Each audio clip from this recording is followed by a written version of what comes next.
Top of the evening to you on a Monday night. We're grateful to have everybody back with us for another week of broadcasting, July the 8th, 2024. Good to see everybody tonight. And man, I tell you what, I don't know where we would be on a Monday night if we didn't have this old buddy with me, James R. Pirate Radio, my friend, my brother from another mother, and the only man that told Bernie Madoff that Switzerland would have been a better place in the spring than the New York City jail cell. Bernie didn't take his advice. So what can I say? But good to see James R. in the house tonight. How are you, sir? I'm doing good. Yeah, I wasn't giving Bernie Madoff any advice. I have to make something up for you. Me and you should do a comedy show one night.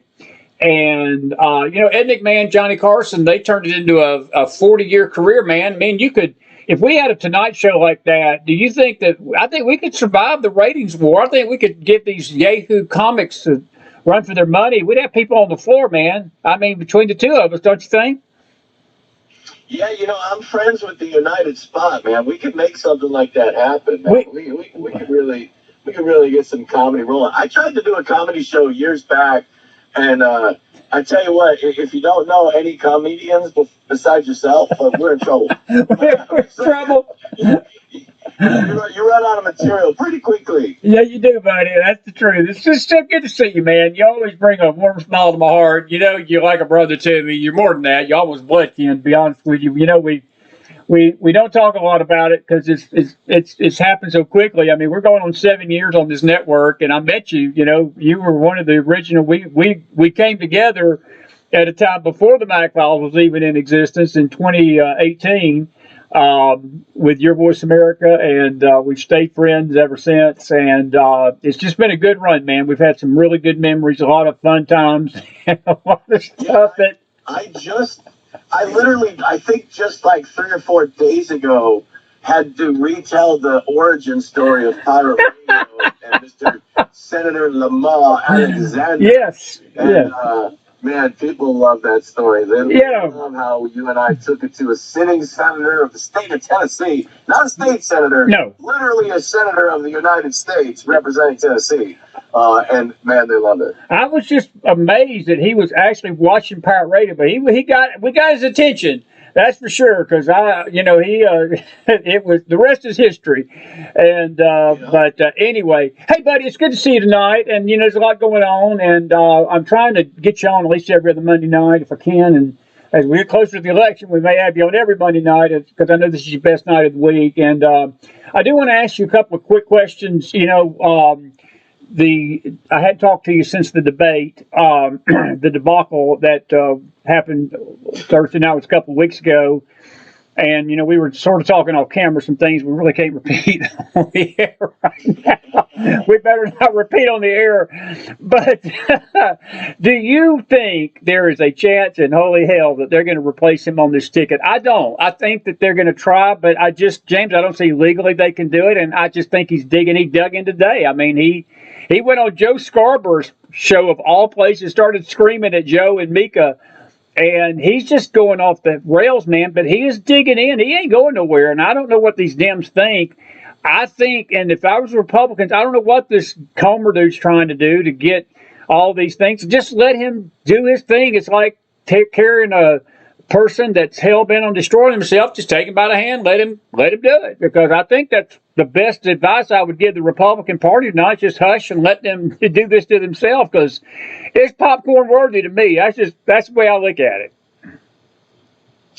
No, look, I said for a long time, I agree with you 100%. That Joe Biden's not going anywhere. And beyond that, at this stage, without Joe Biden voluntarily getting out of the way, there's no way to get rid of him. No. They don't have the mechanisms. They don't have the time. They don't have the structure. But what you see, honestly, going on, and I don't know why people are overlooking this, these are the Clintonites that are going after Joe Biden. Okay, like that's who is taking the task of trying to basically. Mama wants to be president, and she's not done yet. And that's what you see happening. The Democrats have the rules available to them to actually get rid of Joe Biden and put in Hillary Clinton. But then they're going to have to play a whole lot of lawfare to make sure she's even represented on all the ballots. So I don't want to say it's not possible, because it's infinitely possible with the Democrats. But this is where the play is coming from. Again, it's Democrats destroying Democrats, and I'm all for that. I don't care. Amen, buddy. We beat you once, we'll beat you again. I don't give a shit who we put in that seat. I'm with you. You destroyed the country, and it was a unified thing. Chuck Schumer has just as much responsibility for what's going on in this country as Joe Biden, if not more. So, yeah, I'm with you, but I'm here to watch the battle royale. It really does bug me that not enough people are recognizing that this is the Clinton machine trying to destroy Biden. That's exactly what it is. That's interesting. And you and I both know, if they was to put Hillary above Kamala, then you would have another issue that would come into play, because I can just hear the race card being played already echoing in the background. Brother, that ain't going to fly. And, she's more unpopular than he is. And, I don't know if people forget this, James. Back in that primary of 2020, Kamala Harris didn't get 5% of the freaking vote in the Democratic primary. They hated her. Joe Biden barely got 15%. And I don't want to I can't say certain things I want to say tonight, because I got a strike on me till August, so I got to watch myself till August. But we all both know what went down in 2020. And I don't think that if they were to put her at the top of this ticket, if the Dems think by putting Kamala Harris at the top of this ticket, that's going to be their ticket and parachuting out of Joe, they're just a bunch of plain damn fools, which they are anyway. But they're just stupid. And you said something to me before the show, and I'll agree. I used to think they were stupid, but I don't think that anymore. I'm with you 1,000,000%. I think we both agree this is one of the most evil machines, politically, economically, morally, that we've ever had in charge of a nation. I cannot remember. Look, I thought Jimmy Carter was bad. I grew up as a high schooler. I was in high school when Carter was in office. Clinton was Clinton. I thought Obama was bad. But man, Joe Biden, good grief, the stuff that this administration is pushing on the country, this lawfare, and the things they're doing to innocent people in this country, and trying to basically eradicate all kinds of faith they can. They don't care. They're willing to stoop to any level, brother. That's just plain evil. That's not being stupid. That's just being plain evil, buddy.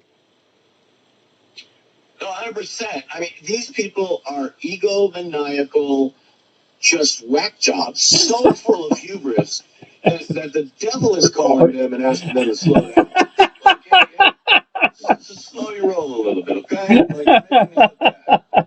It's insane. They are so full of self-righteousness that they completely lack the ability to put the shoe on the other foot. We talk about that in a legal sense, right? That's the legal test. It's one of them. Is you put the shoe on the other foot and you say, okay, well, if you think this is true, what if the opposite is true? What if the other person was in this? Like, how does that play out? And that's what, helps you see the flaws in all of these systems. But they can't fucking see it. Like, they don't understand how much they have destroyed our country in this last year and a half, 2 years, more than even the other years. But it's been a disaster from day one. I mean, all of their policies have failed. Not just one, not just two, all of them. They have had zero successes. Not with the economy, not with the border. And those are the two main things that the entire country cares about, left, right, and center. Like, they have destroyed the American way of life, and the people know it. And that's why people are in record numbers switching teams. They're not coming over here thinking, oh, you conservatives, I was wrong. You guys have been right forever. No, they're just trying to stop the bleeding. This is a triage situation. They're not coming over because we're brilliant on this side of the aisle, because we got our own problems. They're coming over because they know there's no other path to save the country. Oh, that's as well said as anybody could say it. And I want to ask you a question. Do you think, I read something yesterday or over the weekend, perhaps, that there is a push on by Johnson, the Speaker of the House, to pass a bill that would prohibit illegal aliens from voting? and the Dems are raising holy Cain about that. Do you think that there is any chance? And I've got to preface this because I'm saying this to preface my next question. Have you been shocked as I have, and I've been a little surprised in a pleasant way because I hadn't wanted this, but I've been surprised there's not been more unrest this summer like there was in the summer of 2020. And I'm wondering, are we on a powder keg that's about to blow? Are we just getting lucky that their Black Lives Matter folks and the Antifa folks are busy with France and they're not worried about us over here because they're rioting over there against the right in France and Le Pen and all that bunch? Or are we about to see an explosion? And James, these illegals, man. Look, we got so many in this country, and there's no telling what's within this illegal alien group. And I don't care what, people can say, well, this is mean and all this. But, James, the bottom line is there are murderers and terrorists and rapists. And we've had just an onslaught of these young girls, young boys, people being killed, raped, murdered at record number. And every crime that we hear about has always been, most of the time, has been tied to an illegal alien doing it. And this White House has been pathetically blanking silent about it. And I just think we're on a powder keg, bro. And I'm telling you something. I don't think the country can take much more of this without something exploding either way on both ends. Yeah, it's an interesting question because so there's a lot of unknown quantities in this question, in this equation. There's a lot of variables to take into consideration. One of them is that I don't think, even when Donald Trump wins, that we're going to go back to riot season. Okay. And the reason I don't think that is because you have the inner city black people that are really sick of the Democrats. And so they don't have a reason to get that invested into the situation. Now, that could change because, again, these are amorphous things that you never know what the whims of the mob are going to be. But there's no current vested interest, which is why you're not seeing riots, because you're not seeing them now, and I don't think you'll see them after Donald Trump wins. Because the inner city is actually on our side now. That's a good point. What the miscalculations that the Democrats made was that when they opened the border, they impacted the economy of the inner city people. That's the thing, is that, see, people don't understand that it's a twofold issue, which are the top two issues in the country. That the illegal immigrants are perceived as taking all the money that, quote, belongs to the inner city people. Now, we know there's problems with what I just said on our side, but I'm not here to disillusion them. Go ahead, think what you want right now. You know what I mean? Hey, you think it's your money? Cool, it's your money. Go vote for us, okay? But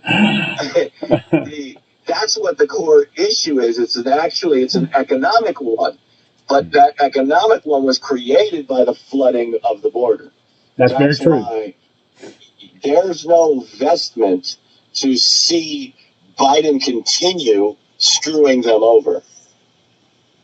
What is your gut on the way the other leaders of the world are looking at us tonight? Do you think that they're secretly rooting for? I know that a lot of people, I know they hate Trump. Look, there's no illusion of grandeur that Trump is well liked by these leaders because he doesn't cow down to the socialist push and these wussies overseas. But do you think even their hatred of Trump right now, do they look at us and are they rooting for Joe Biden to win because they see that could be the end of this republic if he gets another 4 years in the state that he's in? Do you think they're secretly pulling for this to happen? That's another. You always ask me the tough questions. I love it. But it's another dynamic situation, obviously. So let's look at what happened in France from the 100,000-foot view. Right. There's a big problem with what just happened in France. Absolutely, there is. You're not talking about polling data being wrong. You're talking about exit polling being wrong. And that's a very different thing. This is essentially, exit polling has a margin of error of 2%. 2%. And somehow the left has been able to magically come up with all of these new wins everywhere by much greater margins than 2%, when it should have been a right wave in both France and even in England. It should have went reform. Very true. And so, and reform got more votes than the liberals did, which is another bizarre thing. So what's going on around the world? Is the left really in charge? Hell no. They're just stealing everything, right? Why do you think you have riots going on in France when they won? I know. It makes no freaking sense. No, it doesn't. But the thing that does make sense, which people should be cluing in on, is that the invaders have just taken over France, and they know it. Like, they're basically making a statement to France that France is no longer French. It's whatever the hell country, Somalian, African country you want to say, that's, taking that place over. It's basically become an Arabic nation. And that's the trouble point. That's where you're going to have regular, everyday French people start to realize what they just allowed to happen. And it's gonna get bad. It's gonna get really bad in France, and it might even get that bad in England, to be honest with you. You think that's coming here? Great Britain. Do you think that's coming here with these illegals? I think they want to, but here's their problem: is they didn't bring in enough of any one type of person. Believe it or not, gotcha. They kind of defeated their own purpose. There's no organization to them. You didn't let in 10 million Mexicans. You didn't let in 10 million South Americans from any one, country. You let in, 10 million disparate people from all over the world. The people that are the most dangerous to this country are actually the Somalian community in Minnesota, because they're spreading out and taking over state by state. Those people have a plan of action, and they're executing it. There's a reason Ilhan Omar is still in there. There's a reason Minnesota politics is so jacked up. Like, those people literally just sent Biden a message and said, you either do what we want or you're going to lose the next election. That's a lot of freaking power for one demographic of people that don't see themselves as American, affecting American future. It's important. It's important to really understand how bad we have allowed this situation to get. And I think Donald Trump gets it. I do. I really do. I do. He's keep promising the world's largest deportation exercise in history. So we're going to see it. A couple more questions. I'm going to change course on you about this immunity thing that the Supreme Court rolled in on last Monday, because I want to get your take on it. And I know you've got a good handle on this more than I would, because you've got such an astute mind, so astute that I know when I'm being buttered up. Something. I'm not gonna drop the hammer. I'm gonna be a nice guy. It's this Monday, hey, it's July 8th. I'm gonna be a nice guy. Hey, no, but let me ask you a question. I had Magdalene Rose, our dear friend, who you served on the panel with here a few years ago, and Magdalene, she's a sweetheart. And this kid, she's so smart, and she said something the other night. She was on James, and I'll run it by you. And I'd never thought about this, and it was been staring us in the face for years, these last 4 years. And I guess maybe you caught on, maybe you already were aware of this, and maybe I'm asking the choir this, but she made a statement. She said that Jill Biden was running the country. And, it hit me that we have had our eyes, you mentioned the Clinton machine, and I'm not disagreeing with that. I believe Hillary's behind this crap. I believe Obama, all of this the elitist bunch, and I got something to say about that, which is comical. I don't know if our audience heard it tonight or earlier tonight, but this morning Joe was trying to convince Joe Scarborough and Mika that he was an outsider, and these elites in the Democratic Party are the ones trying to get him to step down. Well, Magdalene made a statement. She said that all of this crap with Joe, him in this cognitive decline, but then propping him up like Weekend at Bernie's stuff was that she is more power hungry and she's Hillary Clinton on steroids. Do you see that, or do you have a different take on Jill Biden? Because I think she may ultimately wind up being the monster behind all of this, buddy. And I think she cannot stomach the fact she won't, because I think she's the one pulling the strings, and evidently his son Hunter is pulling the strings too, because he's convincing his dad to dig in and stick in this race no matter what happens. 100%, I agree with that. Jill Biden absolutely is the monster behind the scenes. I mean, that's why a lot of people talk about elder abuse. No one would do this to Joe Biden. What they're exposing him and letting him. They're destroying whatever legacy he might have had, for certain, with even the Democrats. When you get to that position, you know that there's something way more nefarious behind the scene. And so 100% Jill's pulling the strings. They've even got pictures of her circulating now of her behind the Oval Office desk on Air Force One. Like, what is Jill Biden doing behind that desk? Why is she there? Like, nobody sits behind that desk. Yeah. But now we've got Jill Biden sitting at that desk. I mean, why? Because the Democrats are trying to prop up their donors to understand that the Biden family regime is still in charge. That's the message being sent. The message being sent is, don't worry, we're still running the show, and all your buy-offs and payoffs and extortion are being handled.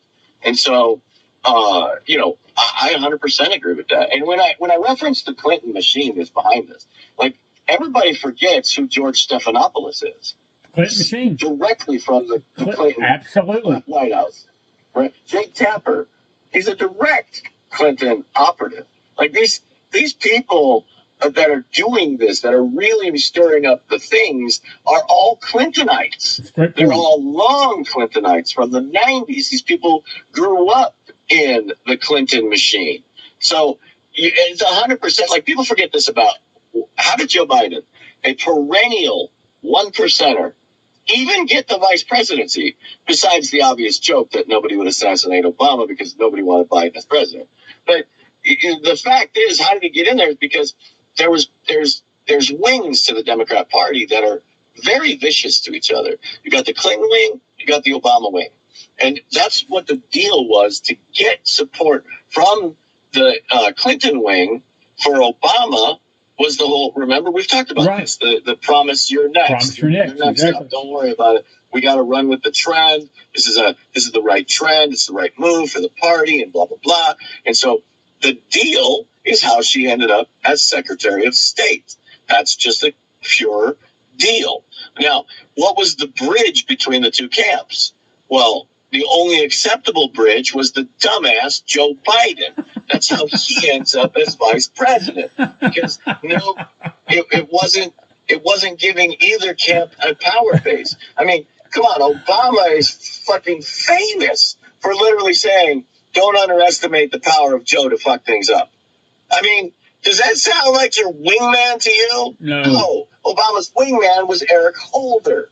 Very true. So we have to understand the politics nature of what's going on. And that's why it's very important to understand that this is a Clinton operation against Joe Biden, nothing else. That's why the rest of them don't really know what's going on. They're just kind of going, oh, I don't know what's going on. You know what's going on? I don't know what's going on. Yeah, no, Hillary, mama ain't done trying to run for president. That's what's going on. Yeah, I don't think she is either. Do you think that the fear of the Bidens is if he gets beat, that the scab is going to be ripped off of the criminality? And is that what's driving this, James, or is it just pure power? I think it's part fear. I think that they're scared that if Trump gets in there, that they're going to it's going to be a different sheriff in town, and I think that they're scared as hell that there's going to be things revealed, and Joe. I don't know if it's an easy question to answer, because you can't read minds, you can't read motivation, but it sure does strike me as some of this I think is just plain fear that they're going to be. You mentioned their crime regime. All crime regimes end. They don't last forever. Even the Clinton machine don't last forever. And nobody's ever been brave enough to take them to task, which they should have, But do you think that's part of this? Oh, there's no doubt in my mind. They're projectionists. These people project out what they're doing, and they're saying it on national television. Yeah. All of them. You know, they're all, oh, if Donald Trump gets in there, I'm going to be in jail. I wish. I mean, look, I wish that were true. But I know it's not true. That's the thing, and I hope a lot of Trump supporters don't get over their skis on that issue, is that I promise you, I watched the Dr. Phil interview with Donald Trump, and there's some very interesting behavioral analysis you can do on Donald Trump there. And I did it on the pirate radio a couple weeks back. And I said, look at that smile. Look at that smile right there. He's telling you some of these people are going to prison. He's telling you, but not nearly as many as we would want. And that's the facts. That's the reality that Trump supporters have to really understand, is that, look, the left opened Pandora's box to absolute destruction of this country in all of the lawfare that they did. So true. There's no way that retaliation solves the problem long term. Now, there's going to be some people that are going to have to be sacrificed. They have to go to jail. And Donald Trump will very diligently pull the right strings on that. But the vast majority of them are just going to be ostracized and outed and removed from power, and hopefully to never be able to gain that power again. But they're not going to prison. Yeah. I just want to make that clear, because this is a path. This is the most destructive thing that's ever happened in our 250 years of existence, and it will make it worse if we continue to seek the retribution we so rightly deserve. Like, I don't want that lost on people. You sometimes have to put the betterment of the country before the cause that's just. That's the hubris of the left, that they can't do that. They are so convinced that they are correct that they don't care or can see how bad they're destroying this country. But I think that's so well said, and you know, we in this part of us being, you know, we always take the higher plane, and again, I think Trump. I think, you know, watching him in that debate, he was different. I mean, he kept his cool. He didn't let anything Biden said. I mean, Biden used, you know, the term malarkey, and he was baiting him up, and he repeated the Charlottesville hoax and all this stuff. And Trump, and I think of old 4 years ago, would have just went off, but he was very calm and collected. And I think that ultimately, I think you're right. I think that the betterment of the country is going to weigh out. And, you know, I think that we on the right need to understand that. And that's a well said point, and I think it's good advice. I do one quick other political question. I'm going to turn it to the lawfare a little bit. What's James R's gut a week from tonight? He says he's going to announce his VP. Rubio, Scott, or Vance? I don't think the North Dakota governor's in this equation. I may be wrong, but I'm beginning to believe J.D. Vance may be the man. I don't know. What's your gut? Can I choose none of the above? Yeah, you can choose none of the above. Absolutely. Yeah. You're James R. You can do anything you want, man. I'm going to give you the same analysis I gave you the last time. Donald Trump has one problem and one problem only, and it's educated white women. And so the solution to that problem is the only choice for vice president, but I don't necessarily know who that solution is. I'll remind the audience that Doug Burgum was the only guy on the early debate stage that actually gave a constitutional answer to one of those questions. And it wasn't even Donald Trump. Donald Trump didn't give the constitutional answer, but Doug Burgum did. And people didn't necessarily like his answer, but it was constitutional. And so he's a guy that is a quiet surprise. There are people that are working against him, as always in politics, right? That you got people go, oh, look, he took a photo with Bill Gates. Yeah. So what? So what? Chris Mack would take a photo with Bill Gates. You know why? So he can say, look, I can prove I met the guy and told him to go suck my dick. Okay? Like, this happens all the time.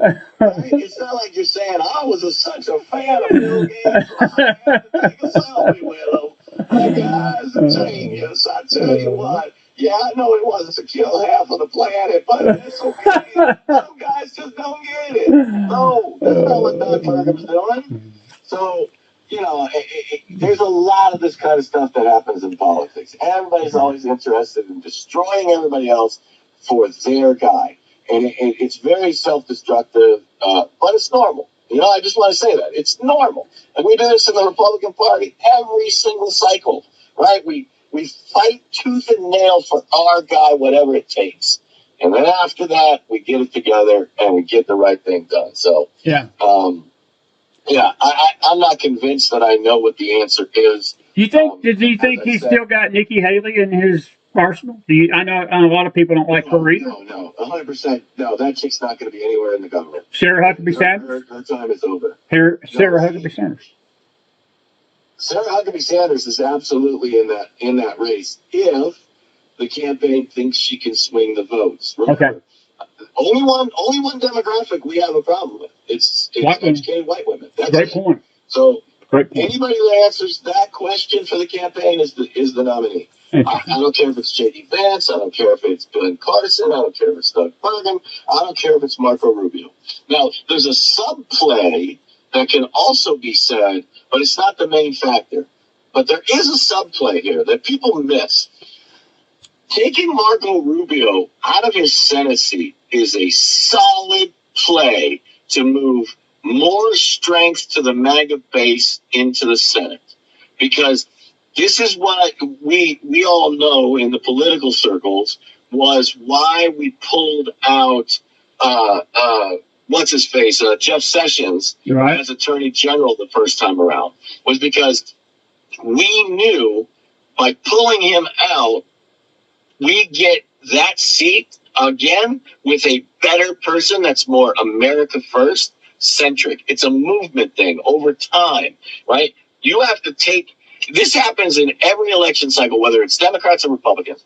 You've got to make strategic plays to protect your power seat for your party at the same time as remove obstacles and thorns in your side, at the same time as give those obstacles or thorns reasons to move along and get out of your way, right? Because it's all about power. It just is. So, it's interesting. Yeah, there's a good subplot there. Yeah, that's an interesting analysis, and I actually thought about that. And I was actually, it's funny you said that. I was just reading an article in Gateway Pundit tonight, right before we came on, that 16% of the down ballot races in Florida have got mega candidates going against rhinos in Florida, and how important it is for the Floridians who are listening to us tonight to get behind these mega candidates, because it could shift quite a bit. And I'm with you, James. And I've thought about Rubio, and I just Rubio, I don't, not necessarily a fan of his. I may be wrong about this. I don't see him doing to Trump what Pence did at the end. But I may be wrong, because like you said, I don't think any of us know what any of these people are going to do ultimately, and I don't think Trump does either. He may think he does, but he can't control what these people do once they get in that office of power, because power corrupts, man, and it does some crazy things. Listen, I want to ask you a question, get your legal analysis about this case. It's a huge day last Monday. Several things went down, and really there wasn't anything that the Supreme Court did that they're talking about Trump winning. Well, Trump won big time last Wednesday, but I want to get your take on this immunity situation. And they sort of put it in layman's terms, because a lot of people are probably a little wet behind the ears, and I'm not sure I understand it fully. I know that they said that he's got basically immunity for all acts as president. Anything unofficial that he does in office as criminal is not covered by this. My biggest question to you, it was not taken without notice that Mershon postponed the sentencing of that case in New York to September. And it seems the Jack Smith case has come to a halt. The Fannie Willis case has come to a halt. Where does this put all of these cases? Does this automatically mean that these cases go away, or does it really nail a coffin in the prosecution's case against him and ultimately it's not going to matter what they try to do, because this is going to be the obstacle they have to crawl over to convince the judge and the jury that these acts that they claim he did was not done as president. That document case, James, he did that as president. He had a legal right. He had a legal right to do what he did in that document case. He did, because he was president. So let me give your audience the easy answer so that they can go to sleep on the technical shit. Everything's over. All things will disappear when Donald Trump becomes president in perpetuity. That's the easy answer. That's the answer everybody wants to know. Okay. Okay. The complexity of it comes down to where, by the way, I predicted this. I even predicted it on your show. I predicted it on my show. I said exactly how the presidential immunity case was going to be resolved. You were going to get a very strong decision that says, of course, the president enjoys absolute immunity for all official acts. That obviously has to be. And then, so what does that do? It creates a litmus test. Now, believe it or not, this ruling will actually limit the scope of the president's powers, which is a good thing. And also, when you combine it with the Chevron decision, which is the most important decision that came out from the Supreme Court, because that has more impact to your daily life, that combined with that shows you that's the mindset of the Supreme Court. So we are going to put the executive branch back in check where they belong. No more of this crap that they're doing where they can just basically create laws out of thin air. Great point. This is a mindset thing of saying this is what this understanding is right now at the Supreme Court level. What they did was create a test, essentially, that got remanded back to the lower courts. So now the lower courts, they have to, through evidentiary hearings, this is how you do this, they have to hold hearings to separate out what are official and what are unofficial acts. Now the question becomes, well, how the hell do you do that? When we already know Absolutely. that you, the court, by the court's own decision, cannot investigate the motives of the presidency. You cannot. That you cannot pierce that veil. So what does this effectively do? It effectively says, you're screwed. If the guy doesn't go out on Fifth Avenue and shoot someone in the head, you're done. I totally agree. So this decision was a very strong decision. It absolutely destroys all of the cases against Donald Trump, including the case in New York from Judge Juan Merchan. Yes. And a lot of people say, why? Well, here's why. Because that dumbass let in presidentially protected evidence into the case. So yes. The best case scenario for Juan Merchan is a mistrial. It either happens from his order or it happens from the appeals courts. And it doesn't matter. The case is dead. He will never serve a day in jail for that case as it currently stands, which means all of these cases get pushed till after Donald Trump runs the DOJ. And once that happens, there will be expedited moves to remove, we're dropping all the charges. Yeah. And by the way, I'm pretty sure they're going to even have the DOJ put in there with prejudice, which means the judges will be able to dismiss the charges against Donald Trump in perpetuity for the DOJ by making that move. Yeah. That's what's going to happen. Very good stuff, man. Also, there was a case that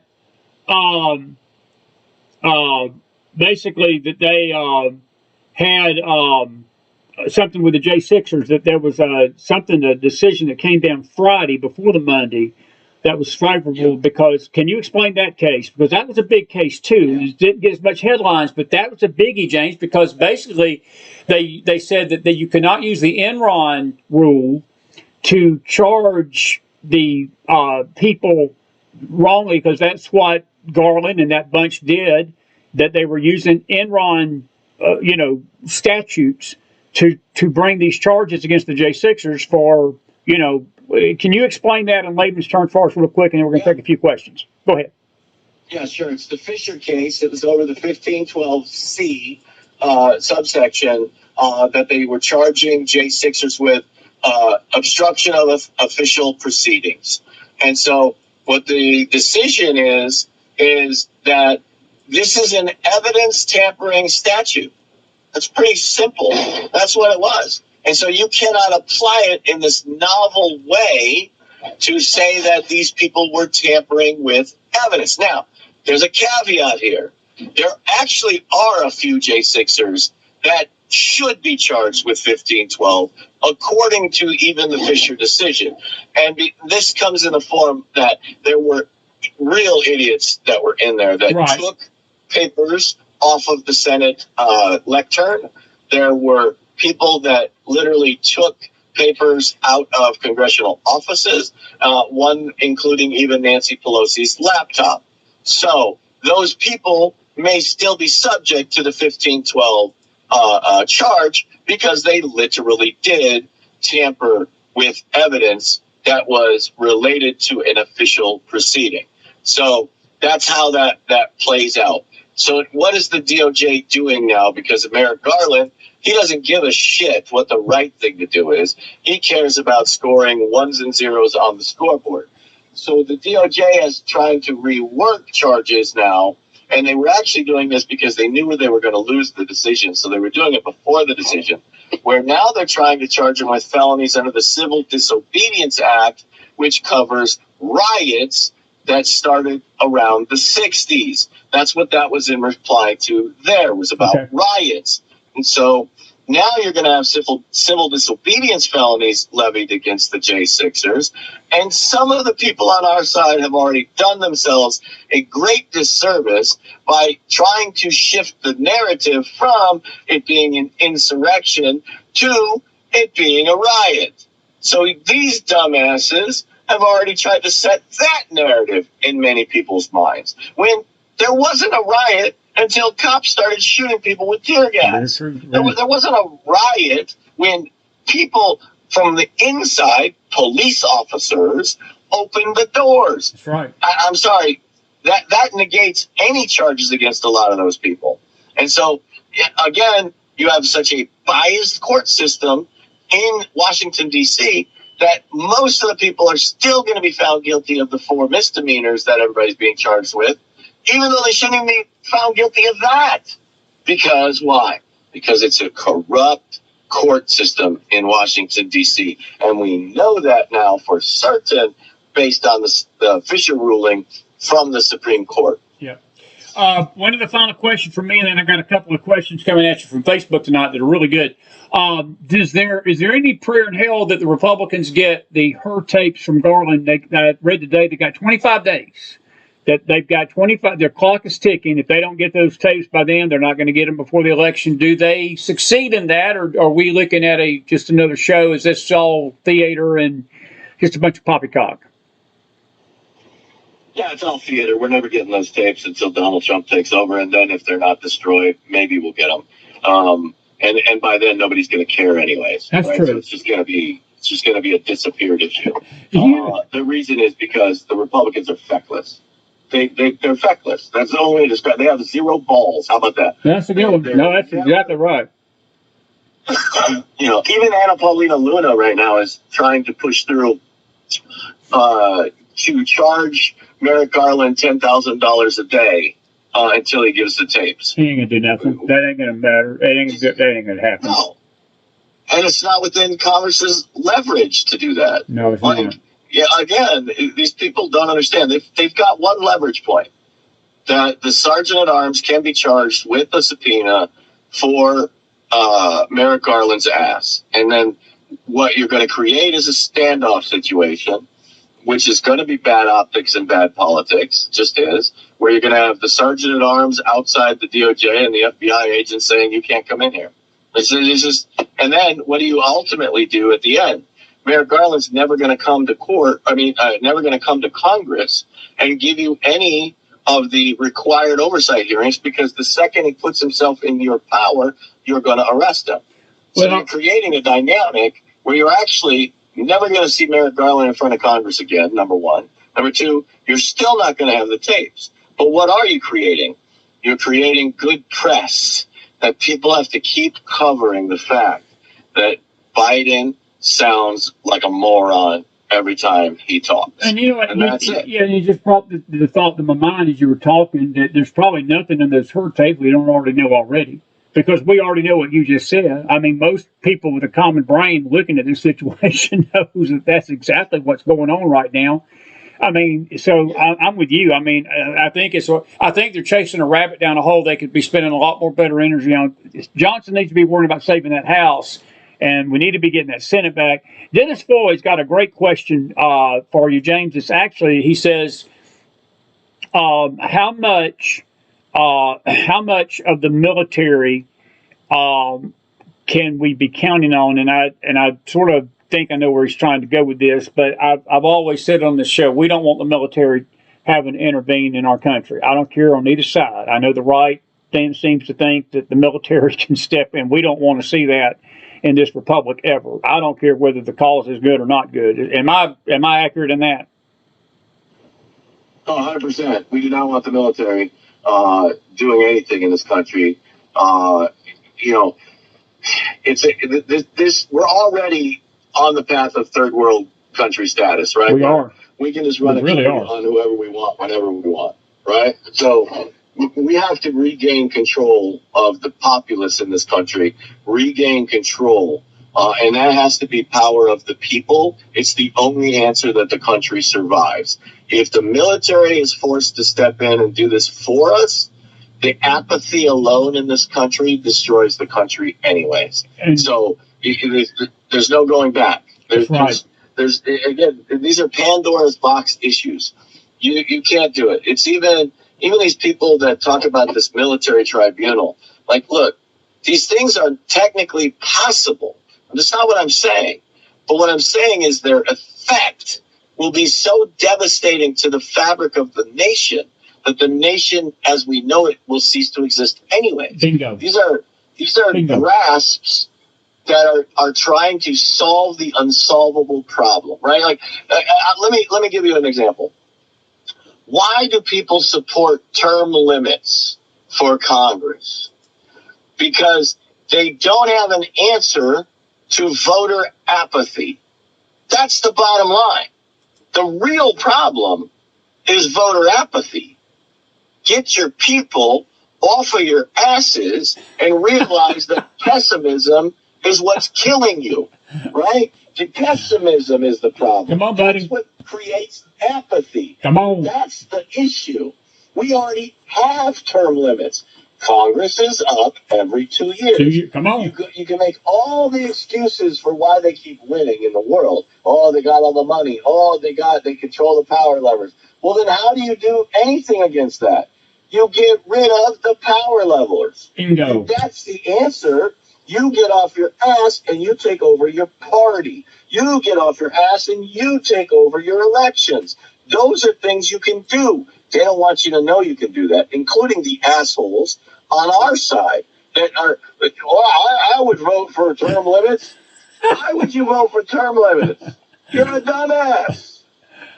That's a good point. Hey, Carol Bear's got a question, and we're going to wrap it up. We're already, man, with this hour's flown by. Good question, though, and I think you've explained it, but she's asking about the statute of limitations, the situation with Bragg. Wasn't there, and Rogers chimed in about, he says they've expired, but Bragg changed them to felonies. Explain that to the people, because that's, she's not the only one that's asked me that question about, because it does seem these events, I don't know if people understand, these events took place all the way back in 2016, right? But this goes back when he was running against Hillary.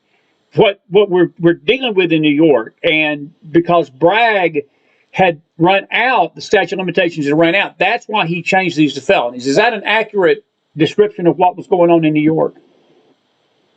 Yeah, 100%. Yeah. That's 100% right. And that's another legal issue that is appealable, yes.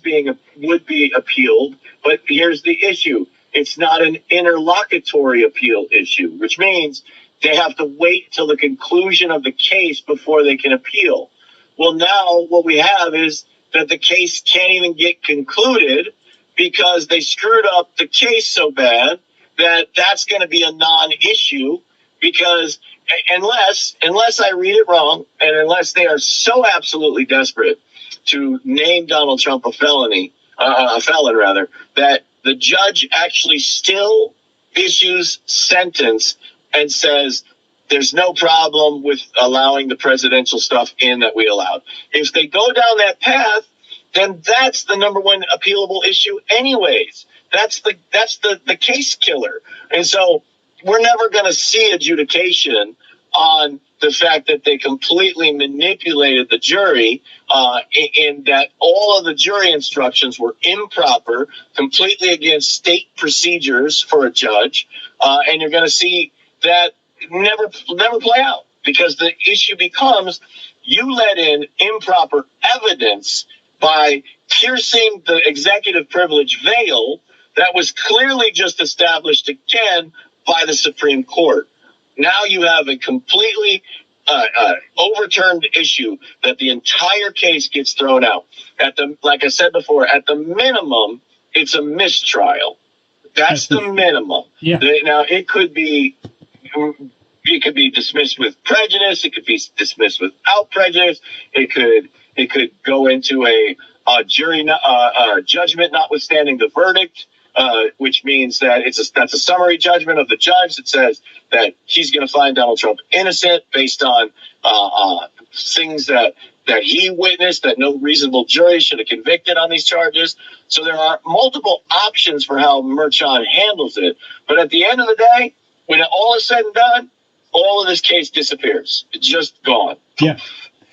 Good stuff, buddy. Man, I wish I could keep you for 2 more hours, but I'm going to let you go. We've been going an hour, and man, I really appreciate it. I'm going to give you a few minutes to wrap us up, final thoughts, and I'm going to say goodnight to these people, but it's always a pleasure. And as always, you always hit a home run. You've hit a grand slam here tonight, and I appreciate your insight to this. And I'm going to have you back on next week or the next, man, because we got a long way to go to November, man. We got these conventions coming up, and I think it's going to be a long, hot summer in this country, brother. I just do. I'm with you. I'm hoping that the riots are going to be a thing of the past, but I still think there's going to be a lot of bombshells. I think the Democrat convention, James, is going to be more fun to watch than the Republican convention this year. I'm almost going to go watch the Democrat convention. I never would do that in the past, but I think there's going to be popcorn-worthy stuff go down on that floor of that Democrat convention this year. Final thoughts, buddy. Wrap us up. No, 100%. I agree with you. It's gonna be fun watching this shit show as it plays out. There's something going on that I talked about well before the primaries. I've said it on my show. I've said it on your show. That I think people really need to pay attention to, and that's this. They're going after Donald Trump through the delegate game. I've explained the delegate game. It's very complex. We don't have time for it to do it again. But pay attention to the fact that you've got about 3 or 4 states, not the least of which is Missouri, that are trying to set Donald Trump up with unfaithful delegates. And if they get these faithless delegates in place and you get enough of them, they're going to try to steal the nomination from Trump still at our convention. Wow. And so it's important to pay attention to. Yeah, Missouri basically, so the county parties voted for and then sent their delegates, and the state took all of their names off of the list except for like 3 or 4 and said, no, this is our list. Like, wait a minute. So what is that? That's the establishment trying to insert their own handpicked people into the delegates, and that's not proper. And that's the way that they're going to try to screw Donald Trump still this late in the game. Next time, I just want to point that out. There's things to pay attention to locally. Well, next time you're on, we'll delve into that a little bit deeper, because that'll be a good subject for the next time, and maybe next week, as early as next week or the next, buddy, we're going to have you back. Okay. Listen, God bless your friend. You and Tina, give Tina my love. That little baby of yours. Love you, man. I appreciate you much, and glad I'm in this trench with you, fighting this fight always. Absolutely, brother. We'll see you soon, man. Don't be a stranger. You too, James R. Be blessed, buddy. James R. Everybody, Pirate Radio. Put some fire in that house for him.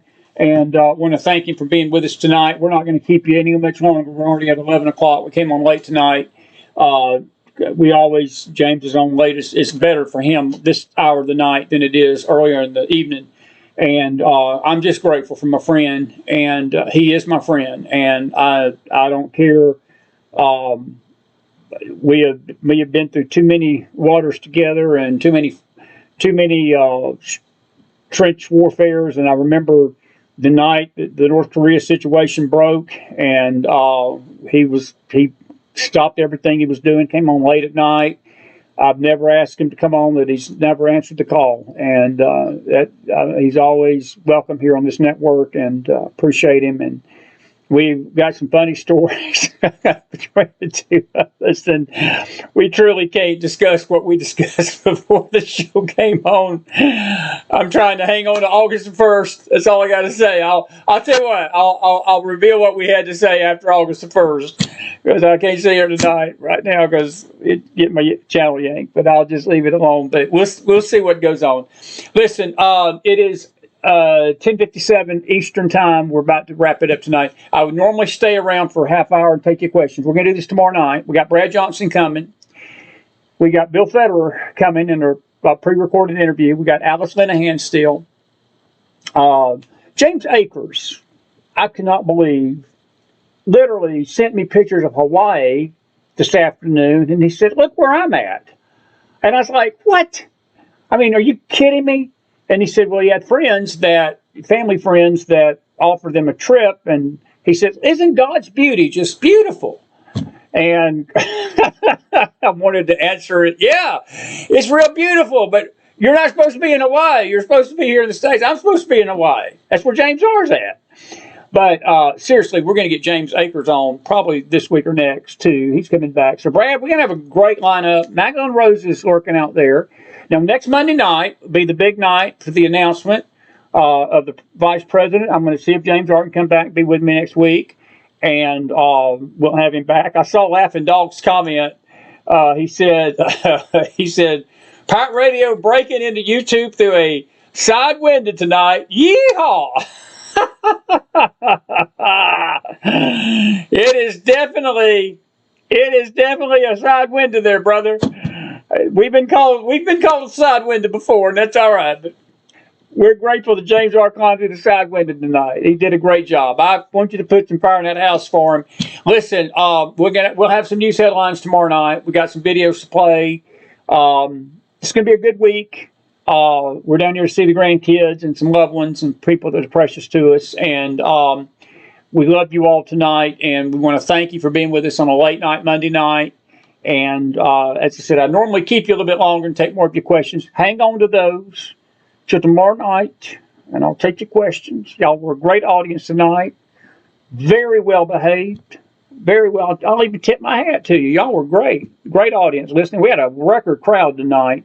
Our crowds have been off the chart. I'm going to tell our ex-listeners, I'm talking X, I have to qualify that. Not the EX listeners, but the X listeners, the former Twitter listeners. Thank you for being with us tonight. We had a jam-up crowd with your little crowd tonight. So thank you for being with us tonight as well. God bless you. God bless your families. And God bless this great nation of America. We love you all tonight, and we're grateful for you. If you consider giving a donation to our show, we could sure use it this week. More ways than you'll ever know. McFiles is paypal.me/themcfiles. ZELLE, chrismac44@gmail.com. And Cash.App /$TheMcFiles. Venmo, TheMcFilesChris. And if you want to do it the pigeon way, we still got a P.O. Box, 50942, Knoxville, 37950. Thank you for your donations, folks. That keeps us going.